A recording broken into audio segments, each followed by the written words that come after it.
Amigos, buenos días al país. Un saludo muy especial para las personas que nos siguen a esta hora de la mañana a través de Color Visión y nuestro canal de YouTube Espejo 360. Doctor, buenos días. Buenos días, hermano. ¿Cómo se siente? Muy bien, doctor. Una semana interesante, muchos problemas en el país, hay un desorden en el tránsito, hay mucha violencia en las calles, pero además el gobierno sigue haciendo esfuerzo, buscando consenso con diferentes sectores. Esta semana se reunió con sectores empresariales, pero además con el episcopado dominicano. Está buscando todo el consenso posible para las medidas que va a tomar, porque la situación parece que no se va a solucionar por ahora en el Medio Oriente. Claro. Así es que tenemos temas de mucho interés, además una entrevista con el ingeniero José Luis Moreno San Juan, que es experto en energía y miembro del Instituto de Energía de la UAS. Vamos a una pausa, regresamos en breve aquí con los comentarios y luego las entrevistas con el invitado de hoy. La situación de la población mundial sigue complicada, doctor, porque uno pensaba que ya para esta semana iba a haber una solución al conflicto en Medio Oriente. Donald Trump le puso un plazo, venció, pero luego, a petición de los mediadores de Pakistán, Trump decidió ampliar la tregua de manera indefinida, decía Trump, porque lo pedían los mediadores y porque iban a dar chance a que los iraníes se pusieran de acuerdo, ese que están muy divididos. Pero Trump dijo, mientras tanto, yo voy a seguir con el estrecho de Hormuz bloqueado. Los iraníes lo tienen cerrado, pero entonces él tiene, por ahí no pasa nadie. Él les dijo, bueno, si ustedes los bloquean y solamente permiten que pasen los barcos chinos y de otras naciones para ustedes tener oxígeno económico, nosotros vamos a provocar que no pase absolutamente nadie. Y uno aspira a que haya un acuerdo porque la situación se complica cada vez más en los países. Aquí nosotros estamos buscando, por ejemplo, consenso. Esta semana una comisión de gobierno se reunió, por ejemplo, con el episcopado dominicano, ampliando el consenso. Ya lo hizo con la oposición política, lo hicieron con los empresarios, con los comerciantes, con los industriales, y ahora lo hicieron con los sectores religiosos, buscando el consenso. Ojalá, doctor, podamos ponernos de acuerdo. Mire, la cuestión es que en estos tiempos nosotros tenemos escenarios diferentes a antes. Ahora, antes había mucha teoría, mucha diplomacia, ahora es el lenguaje del poder, de las armas. Entonces, la gente que maneja el poder, por ejemplo, habla de Trump, pero que Trump no es Estados Unidos. No. Trump es un símbolo. El presidente de la potencia principal del mundo. Pero yo recuerdo el librito que le hablé a usted de quién gobierna en Estados Unidos. Eso no es tan sencillo. No, claro. Ellos siguen un sistema. Un establishment. Claro. ¿Verdad? Que tiene sus reglas. Claro. Entonces usted ve en las redes muchas tonterías que se dicen.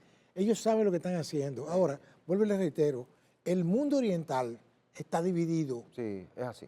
Antes daba una señal de unidad monolítica, ya no es así, a tal punto de que, por ejemplo, yo he seguido el asunto, como le dije, con los medios, hay cosas que hay que depurarlas, que son fake news. En estos tiempos así. Sí, pero le diré algo, el asunto en Irán interno está totalmente desmoronado.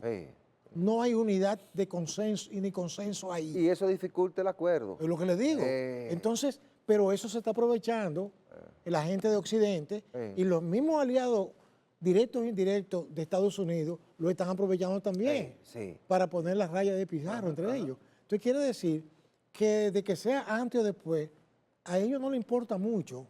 Oiga, a nosotros sí nos afecta. Claro, a nosotros. Claro, nosotros no tenemos petróleo. Que somos, lo que le digo, nosotros somos dependientes del tercer mundo. No, y no es solo el petróleo. También, de todo. Los derivados, pero tú tienes también la urea, que se utiliza como fertilizante, pero además los fletes, doctor. Le voy a decir algo. Mucha gente habla que no, que soberanía, eso es un disparate, soberanía no existe. Nosotros dependemos de Estados Unidos. Pero hay que guardar la forma. Claro, pero hay que guardar la forma. Pero escúcheme, mire, no, yo no soy, le digo la verdad, mi posición siempre fue antiimperialista, sin ser socialista ni comunista. Yo era social cristiano y lo sigo siendo. Claro. Eso fue una formación, ¿verdad? Yo me formé con jesuitas. Imperialista, pero los vi allá en la Quinta Avenida. Pero déjeme decirle, mire, nosotros dependemos de Estados Unidos prácticamente en todo. Entonces, lo que sea bueno para Estados Unidos tiene que ser bueno para nosotros. Oiga bien, ahora, es así. Lo que sea malo para ellos también lo va a hacer para nosotros. Entonces, uno propugna, quiere hasta ahora porque eso se resuelva. Pero las cosas de la guerra se resuelven con armisticio, con ventajas. Cada cual está buscando una ventaja. Claro. Entonces, eso a los países que dependen tanto de los combustibles fósiles, y bueno, y el mundo que está tan interconectado ahora, eso crea complicaciones, nosotros las tenemos. Y yo digo que ojalá podamos ponernos de acuerdo y que todos los sectores podamos entender que es un momento de unidad, independientemente de quién gobierne o quién esté en la oposición, de unidad y de sacrificio para cada sector. Y hay que pensar no solo en sacrificar siempre a los de abajo y a los de clase media. Hay que pensar en otros sectores ahora. Aquí hay que grabar los grandes capitales, las grandes ganancias. Como decía en estos días un amigo con el que conversaba, también hay que revisar tantas exenciones que tenemos en este país.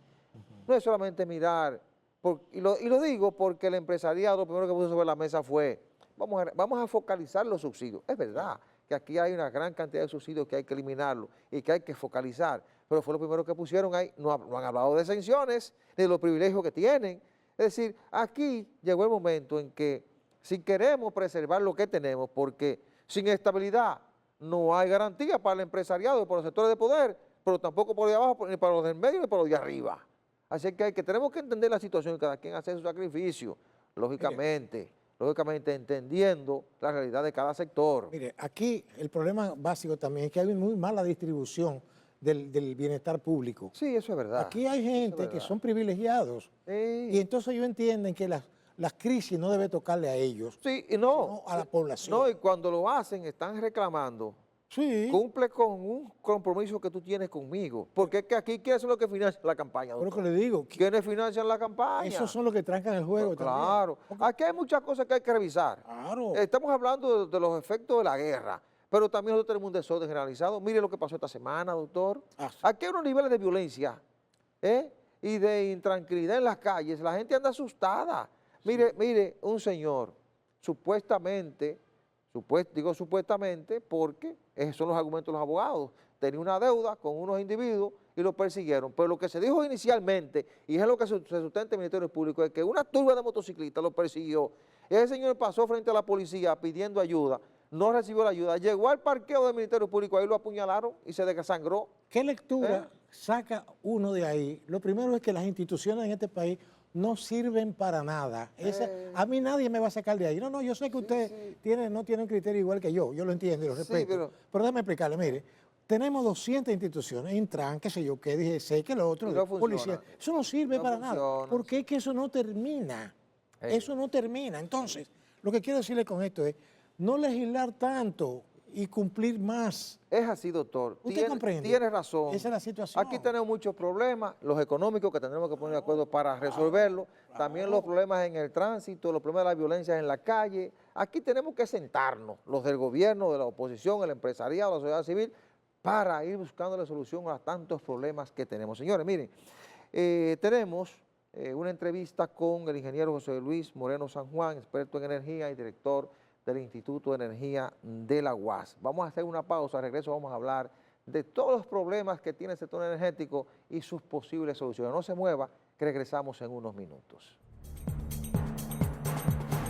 Bien, nos acompaña el ingeniero José Luis Moreno San Juan, ingeniero eléctrico, miembro del Instituto de Energía de la UAS. Vamos a analizar la situación del sistema energético nacional. Ingeniero, bienvenido a Espejo 360. Bien, gracias por invitarme. Mire, ingeniero, ¿cuál es la situación en estos momentos de la energía, del sistema energético dominicano, partiendo de los estudios que hacen ustedes desde el Instituto de Energía de la UAS, los análisis que hacen del sector? ¿En qué estadio estamos en este momento?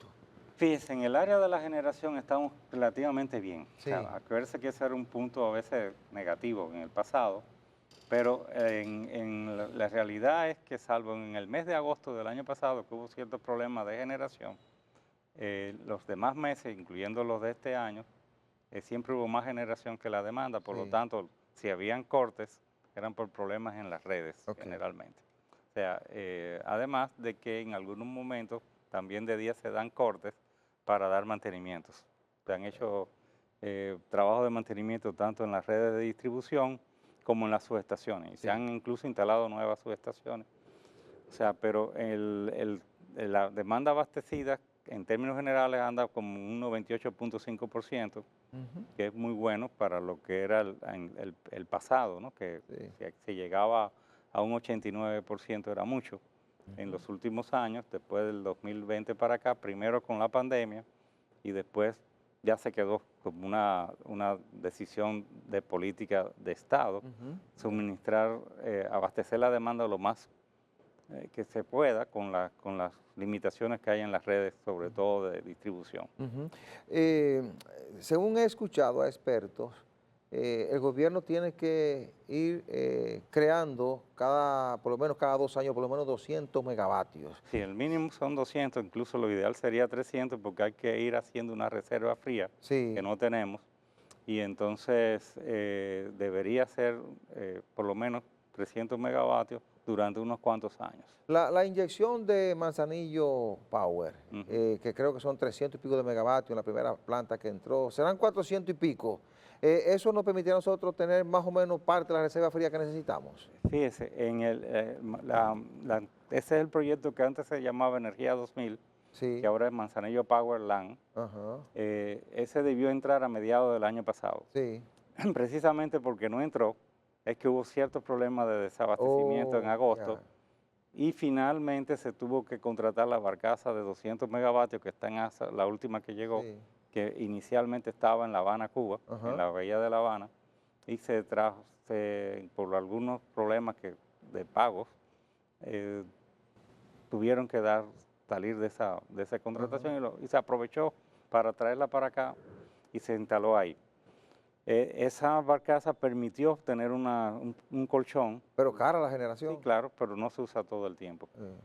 Pero sí se usa como una reserva. O sea, un colchón para poder abastecer precisamente ese déficit de entrada de nueva generación que ocurrió en el mes, debió ser en julio, pero no entró. Ahora ya entró esa que usted menciona, la Manzanillo Power Land. Y entonces ya con eso usted tiene 285 megavatios en la fase de ciclo simple, que es la turbina a gas. Todavía no se le ha agregado la parte que es a vapor, que son lo que completa los 414 megavatios. O sea, y eso se entiende que va a estar entre julio y agosto. Para nosotros tener realmente la energía fría que se necesita, ¿cómo cuántos megavatios necesitamos instalar? Bueno, de reserva fría nosotros necesitaríamos tener como unos 800 megavatios. 800, es decir, 2 Punta Catalina más. Más o menos. O casi 2 Punta Catalina. Pero no quiere decir que no se tiene, sino que evidentemente en la época de máxima demanda del año, ahí es que tenemos cierto problema. Después el resto del año siempre hay una reserva, porque evidentemente la demanda máxima ocurre a veces entre septiembre y octubre. El año pasado estuvo cerca de 4.000 megavatios, o sea, pero en estos momentos la demanda es 3.300, o sea que tenemos reserva. Mire, antes de la pregunta del doctor, cuando la gente habla de que vamos a vender energía eléctrica a Puerto Rico, que vamos a instalar un cable, como que se burlan de eso. ¿Es posible generar y venderle a Puerto Rico? Mira, es que ese proyecto es totalmente independiente de la red nacional. O sea, es una planta que se va a instalar con el propósito exclusivo de vender energía para Puerto Rico y es un proyecto privado. O sea, nosotros incluso estuvimos analizando ese proyecto en el Instituto de Energía. No va a estar interconectado a la red de por sí, por exigencia de Puerto Rico.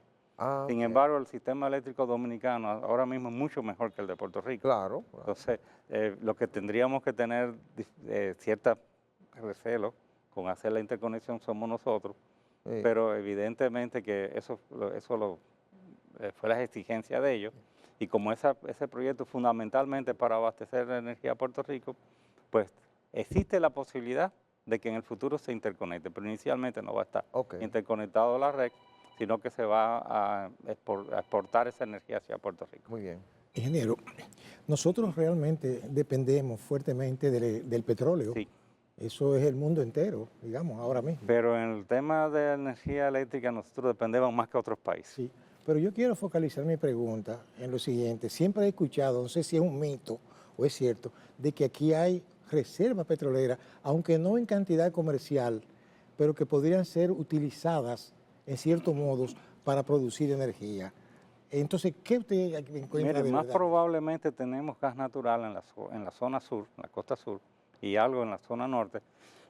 Recientemente se hizo unos estudios en una división de investigación de Refidonza.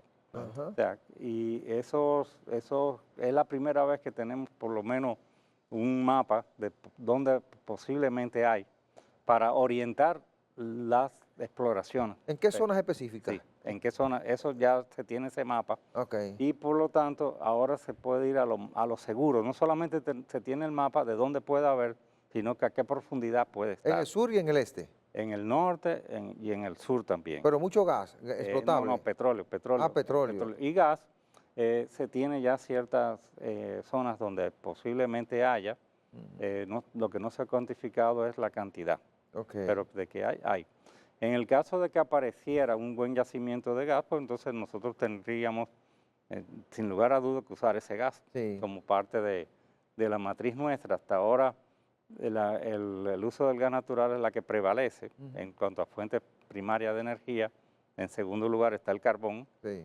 Y después vienen las otras. Las renovables ya andan alrededor de un 24% de participación. Lo único que es, no es todo el día, sino de día, sobre todo la fotovoltaica. Y la eólica, que es la del viento, pues esa es menos constante. O sea, pero ya hay cerca de 500 megavatios instalados. A veces lo que tenemos en producción anda entre 100 y 200 megavatios, o sea que no, el nivel de aprovechamiento es poco, pero de la fotovoltaica tenemos 1.500 megavatios y el éxito ha sido un problema, porque esa cantidad de generación fotovoltaica que se instaló no tiene almacenamiento. ¿Qué porcentaje más o menos?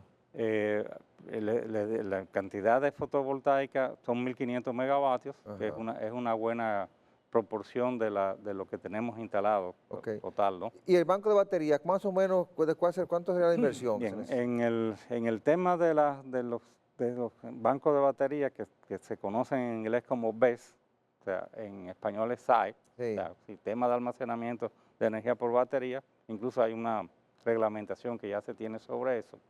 Se está estipulando que tiene que tener una capacidad de un 50% de la potencia que se instala de fotovoltaica y que esa potencia esté disponible por 4 horas, o sea, 4 horas pero, ¿qué tan costoso es? No es tan costoso comparado con lo que es la generación. O sea, pero ofrece garantías para el sistema. Claro, lo que ofrece es convertir esa energía intermitente en una energía más permanente, sobre todo en las horas del día, y poder tener algo para el principio del día y al final del día también suplirlo con esa energía almacenada, pero sobre todo evitar las fluctuaciones que se tienen con la fotovoltaica, que es lo que hace que a veces el sistema no tenga estabilidad. O sea, hay un concepto que se llama inercia. Entonces, después que esa inercia llega a ser baja, entonces se vuelve inestable el sistema y entonces puede ocurrir lo que ha pasado recientemente, esos 2 blackouts, que uno ocurrió en noviembre y otro en febrero, muy cerquita uno del otro, se debieron fundamentalmente a eso, o sea, falta de almacenamiento de energía y una respuesta rápida a fluctuaciones de frecuencia. Entonces, esos informes de que alguien bajó un switch que no debió bajar y que se cayó un cable de lo que alimentan desde San Luis hasta Los Minas o la zona de Villa Duarte, esos fueron cuentos de chino. No. Fue por la presión de la energía renovable. Vamos a ver. O sea, lo que pasa es lo siguiente, en el sistema existe un esquema de deslastre de carga que permite regular frecuencias con mucha efectividad en condiciones normales. Cuando, por ejemplo, un sistema fotovoltaico llega a una zona de nubosa y baja su capacidad, entonces lo que hace ese sistema es sacar carga. Sacar carga quiere decir sacar circuitos de los que están conectados, circuitos eléctricos para la población, que suple la población, y los saca y después vuelve y entran cuando ya se logra estabilizar la frecuencia. O sea, porque no es que se van a quedar fuera, sino que después que se estabiliza la frecuencia vuelve y entra. ¿Lo sacan manual? No, automático. Por No, eso es el esquema de deslastre automático de carga, EDAC se llama. Pero lo que nos dijo Energía y Minas fue que alguien bajó un switch. No, ahora en vamos con el Quisqueya tema. 1, Ahora vamos con el tema. En el de noviembre lo que sucedió fue que hubo una operación incorrecta de un switch, para que la gente lo entienda, ¿no? Sí. En la subestación de San Pedro 1, y entonces eso provocó un arco eléctrico que evidentemente provocó una avería, y cuando ocurre una avería, ya entonces el sistema de deslastre automático de carga no funciona adecuadamente con eso. Y como ocurrió de día y había mucha fotovoltaica, entonces no hubo cómo mantener la frecuencia estable y se produjo entonces el blackout. Fue una operación incorrecta porque el operador de esa subestación debió sacar otro interruptor que no tenía carga ya, y sacó uno que tenía carga. Cuando se saca un interruptor con carga se produce ese arco eléctrico y eso equivale a una falla.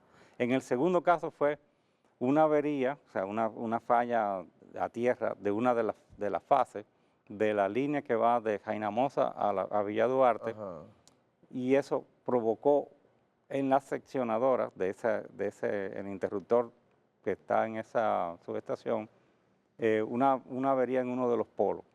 Entonces eso originó entonces de una falla monofásica, se convirtió en una falla trifásica a los efectos de la cantidad de elementos de protección que tuvieron que actuar.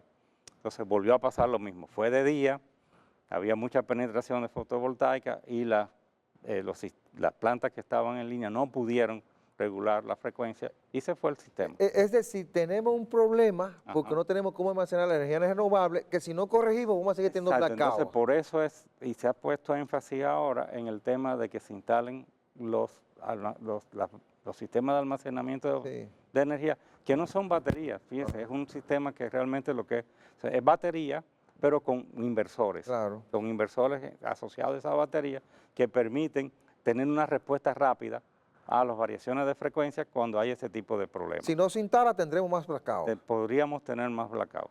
Sí, ingeniero, fíjense, a mí me llama la atención de que el sistema energético nacional sea tan frágil desde el punto de vista de que apagón general por una falla que hubo, por ejemplo, en San Pedro de Macorís. Sí, pero fíjese que ¿A qué se debe eso? Eso se debe a que tenemos ahora mismo mucha fotovoltaica en línea y tenemos poco almacenamiento de energía, o prácticamente ninguno.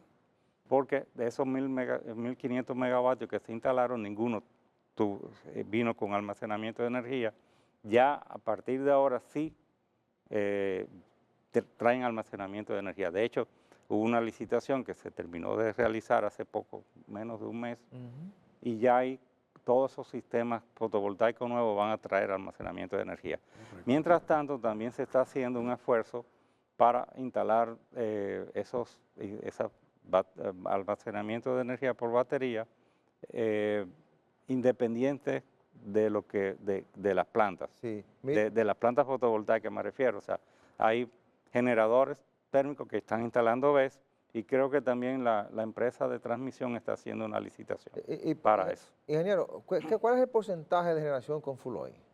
Muy bajito, menos de un 10%. ¿Y entra cuando ya han entrado las demás generadoras? Sí. Eso ahora mismo los primeros que se despachan térmicas son las que usan carbón y después las que usan gas natural y eventualmente entonces las otras. La idea que se nos vendió cuando se construyó Punta Catalina, cuando se presionó para transformar la materia energética, recuerdo cuando AES cambió a gas natural y otras se fueron transformando, fue de que en la medida que transformáramos la materia energética íbamos a recibir un alivio en la factura porque la energía iba a ser más barata. Sin embargo, la gente no lo percibe así.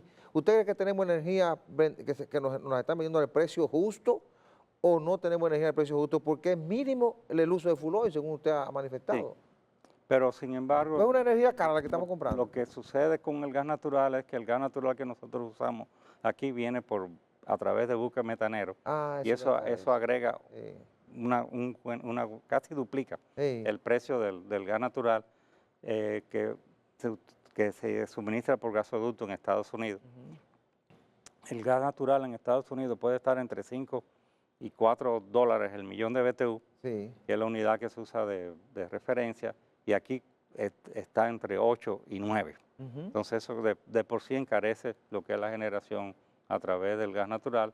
La fotovoltaica sin almacenamiento de energía es ahora mismo la más barata, pero cuando ya usted le pone otra vez el almacenamiento de energía vuelve a subir, pero anda alrededor de entre 8 y 10 centavos de dólar el kilovatio hora, y por eso lo que nosotros debemos tratar de hacer es seguir balanceando, o sea, lo que es la entrada de generación, para que la nueva generación fotovoltaica entren con los BESS, que es lo que se llama en inglés, ese sistema de almacenamiento de energía, para que realmente entonces esa energía fotovoltaica no cree disturbios en lo que es la regulación de frecuencia.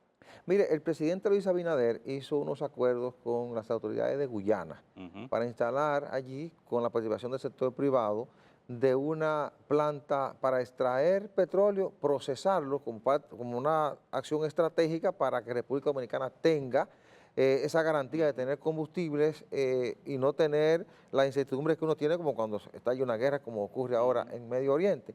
¿Qué tan importante es esa decisión para el Estado Dominicano? Bueno, realmente ese proyecto es muy interesante para el caso de la República Dominicana siempre y cuando sea efectivo, ¿no? Sí. Efectivo. ¿Incluirá gas natural ese? No tengo pero me imagino que sí.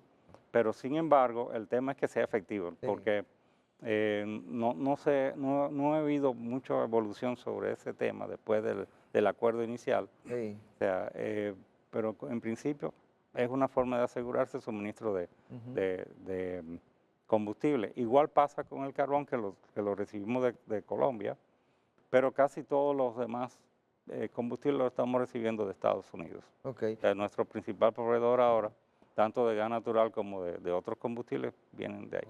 Mire, ingeniero, permítanos hacer una breve pausa. Regreso, vamos a analizar la situación de las distribuidoras, el subsidio que ya va llegando casi a los 1.800 millones de dólares, ¿verdad? Y también la transmisión de energía. Usted aquí ha dicho que estamos bien en generación, pero vamos a ver cómo estamos en transmisión, en distribución y en la cuestión esta del subsidio del pacto eléctrico que todavía no hemos podido implementar. Regresamos en unos minutos.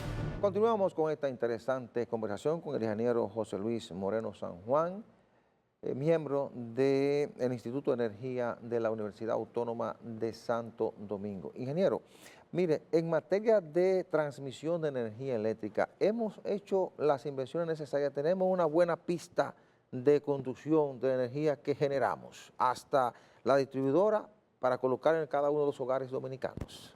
En sentido general, sí, eso no ha tenido grandes problemas, o sea, a pesar de que las últimas 2 fallas fueron en el área de transmisión, pero es más problemas de coordinación de elementos de protección, o sea, y trabajar un poco sobre lo que son las corridas de flujo y las corrientes de cortocircuito y demás para hacer esa coordinación. Evidentemente que el sistema tiene que irse hacia lo que se conoce como sistema anillado. Todavía lo tenemos radial en buena parte del país. ¿Y qué es un sistema anillado? Anillado quiere decir que yo pueda tener dos caminos para llevar la energía al mismo punto, que si me falla uno pueda irse por el otro. Sí. Eso es lo que significa tener como una vía de reserva. Y en eso se está, pero claro, todavía eso falta. Con el tema de las energías fotovoltaicas, ya en los últimos años se han estado contemplando esas generaciones en los planes de expansión de la transmisión, porque antes no se contemplaba, y para poder hacer todo esto del almacenamiento de energía y de poder transferir energía de un lado para otro, se necesita esa redundancia de lo que son un sistema anillado en transmisión. En el caso de la distribución, ahí sí parece que estamos mal. No, ahí se han hecho bastantes esfuerzos en lo que es la parte de ampliar circuitos, o sea, dividir circuitos y instalar subestaciones de distribución, pero evidentemente que todavía faltan. O sea, y tenemos un problema hay una clasificación de los circuitos de baja tensión, A, B, C y D. Los D, que son los que tienen pérdidas mayores a un 40%, y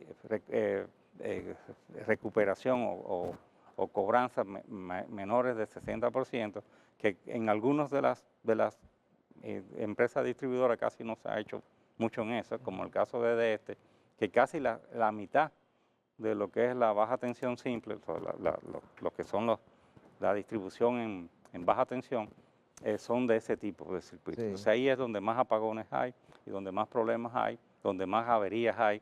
O sea, cuando comienza a haber una demanda grande de energía, entonces claro, como esos circuitos están bastante mal, los conductores y todo lo que es necesario para llegar la energía hasta la casa, entonces ocurren averías de noche, sobre todo cuando aumenta la demanda.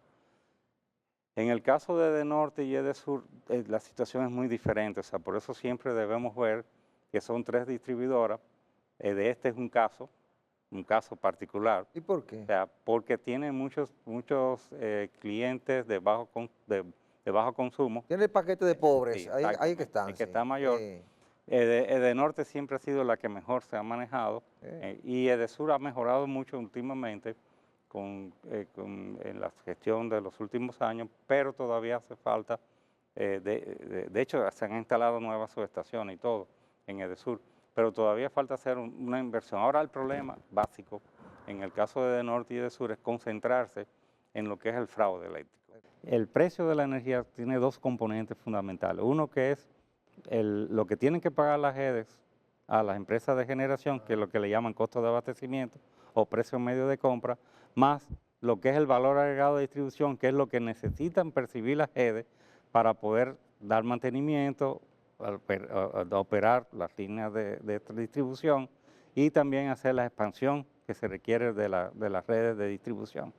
Y entonces esas 2 componentes es lo que constituye el precio medio de venta. ¿Eso es lo que lo encarece? Sí, entonces ¿cuál es el tema? Que nosotros tenemos un costo de abastecimiento alto, siempre se ha discutido eso. Sin embargo, si se parte de ese costo de abastecimiento que tenemos, tendríamos que tener una tarifa más alta que la que tenemos, porque lo que sucede es que el precio de venta de las generadoras a las distribuidoras fue aumentando con el aumento de los precios de los combustibles. Después bajó, pero todavía se queda a un nivel mucho más alto que el que se tenía anteriormente y el VAD desapareció. O sea, prácticamente el precio medio de venta de las empresas distribuidoras es apenas 1 centavo o centavo y medio por encima del precio medio de compra y con esa diferencia no se puede. No hay mucho margen. No hay mucho margen.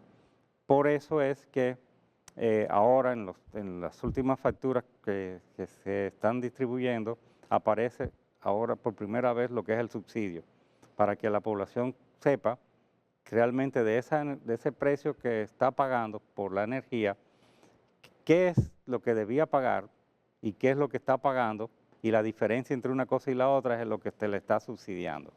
En los consumidores de la baja tensión simple de menos de 500 kilovatios hora mes, hay un subsidio bastante significativo, y mientras menor es el consumo, en términos relativos mayor es el subsidio. ¿Casi todo el mundo está subsidiado aquí, doctor? Casi todo el mundo tiene algún porcentaje de subsidio. Solamente los que consumen más de 701 kilovatios hora al mes de la tarifa, esa de la que usan los residenciales. Sí. Esa es la que no está subsidiada, pero aún así todo tiene algo de subsidio. En consecuencia, en el tema del déficit de las empresas distribuidoras, hay una parte que realmente no es subsidio a las GEDES, sino subsidio al consumidor, que es lo que antes se llamó, o lo que siempre se ha llamado, lo único que ya ahora casi no se menciona, últimamente se está retomando ese término, que es el Fondo de Estabilización de la Tarifa Eléctrica, o FETE. Sí. El FETE en el año 2024 fue unos 832 millones de dólares. Y en el año 2025 fue casi 900 millones de dólares. Por lo tanto, de ese déficit hay que quitar lo que es el FETE, y lo otro es lo que realmente sería subsidio a la GEDE. La mayor parte del subsidio es al consumidor. Entonces, Celso Marancini tenía razón cuando en una semana le dijo al presidente, no, los 1.500, en ese entonces eran 1.500 millones de dólares, los 1.500 no son de subsidio al consumidor. No, los 1.500 no son de subsidio a la sede. A la sede. Los 1.500, hay una parte sustancial que es hay otro subsidio, entonces el presidente admitió que sí. Y él decía que también gran parte del problema es porque el gobierno se descuidó en el mantenimiento a las subestaciones, a las redes. Bueno, por eso es que le decía que si las sedes no tienen ese valor agregado, que es lo que le llaman VAD, valor agregado de la distribución, pues entonces no pueden hacer inversiones. O si no, el dueño, que en este caso es el Estado, tiene que asumir las inversiones de manera externa, o sea que no lo puede recaudar a través de lo que cobra por la entrega de energía, sino que tienen que poner un extra. Para ustedes en el Instituto de Energía de la UAS y para usted de manera particular, ¿cuál sería la solución para resolver el problema de las sedes? Bueno, en el caso específico de Norte y de Sur, que para mí son dos empresas perfectamente recuperables, con un poquito de esfuerzo, es gestión de pérdidas. Gestión de pérdidas simplemente hay unas pérdidas que son técnicas y unas que son no técnicas, pero la mayor parte del concentrarse es en las pérdidas no técnicas. De esas pérdidas no técnicas, hay una parte que es por no facturación, no tener contadores, los usuarios, los clientes, o los consumidores, como se le quiera llamar, y otra parte es por fraude. En el caso de Norte y de Sur comenzó en un momento que había un poquito más de no medición que de fraude, pero ya se han hecho un esfuerzo por la medición, entonces ahora lo que queda es hacer un esfuerzo por el fraude. ¿Cuál es el porcentaje de pérdida de cada una? En el caso de las pérdidas totales, ¿no? Las pérdidas totales, en el caso de Norte andan por un 24%, como por un 29% casi en EDESUR y por un 52% en EDESTE. 52%. Sí, pero en el promedio de las tres ahora mismo anda alrededor de 37.5%, o sea que ha bajado un poquito, pero todavía es muy grande. Ahora, eso estamos hablando de las pérdidas no técnicas que son las gestionables. Las pérdidas técnicas también están altas porque en este país las pérdidas técnicas andan entre un 10 y un 12% y deberían andar entre un 5 y un 7%. O sea, eso no quiere decir, pero no es la principal. Cuando uno habla de las pérdidas esas que mencioné, que son las totales, el peso mayor a veces lo tienen las no técnicas, pero tampoco se puede pretender que se van a reducir las pérdidas a cero, porque están las pérdidas técnicas que van a estar ahí. Ahora, que hay un modelo, ingeniero. ¿Usted recuerda cuando aquí estuvo Unión Fenosa, cuando se hizo el intento de que la distribución fuera privada? La parte política se impuso, bueno, y volvimos al sistema de la administración de parte del Estado. Por eso es que desde que las empresas distribuidoras volvieron en manos del Estado, el proceso de capitalización fracasó. Sí, entonces aquí hay un ejemplo, aquí hay un modelo que da resultados. Ahí hay pobres, hay clase media y hay ricos. Me refiero a CEPEN. CEPEN suple Bávaro Punta Cana. No le suple solamente a los hoteles. Yo lo digo porque tengo familiares que viven en esa zona y pagan su energía. Pero ese modelo pudiera implementarse aquí en la capital. Para que mire, lo que pasa con CEPEN que es un mal ejemplo. Siempre lo hemos es un dicho. mal ejemplo. Sí, mal ejemplo para asumirlo a nivel nacional. ¿Por qué? Porque la estructura de clientes de CEPEN casi todos son grandes consumidores en los hoteles.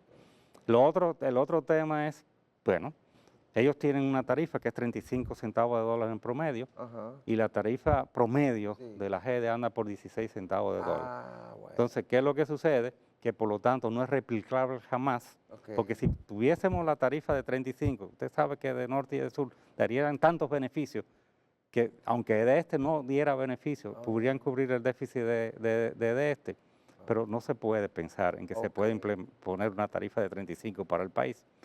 Porque incluso a veces cuando se habla de aumentar un 10%, la gente comienza ya a molestarse y sin embargo, por eso entonces la solución que se planteó, que la planteamos incluso ahí mismo en el CES, o sea, en el 2022 era, vamos a poner en la factura cuánto es lo que se está subsidiando para que la gente entienda que realmente lo que tenemos que tratar de hacer un plan nacional de ahorro de energía y que la gente sepa aprender a usar la energía lo mejor posible. La idea entonces es esa, que la gente vea lo que le están subsidiando para que aprenda a usar energía. Exactamente. No será preparando a la población para no, es que también en algún momento habrá que hacer ajuste de tarifa, eso no hay ninguna menor duda, pero sin embargo está el bono luz. El bono luz va dirigido a las personas que realmente no pueden pagar la energía, decirlo de alguna manera, y está limitado a los primeros 100 kilovatios hora mes.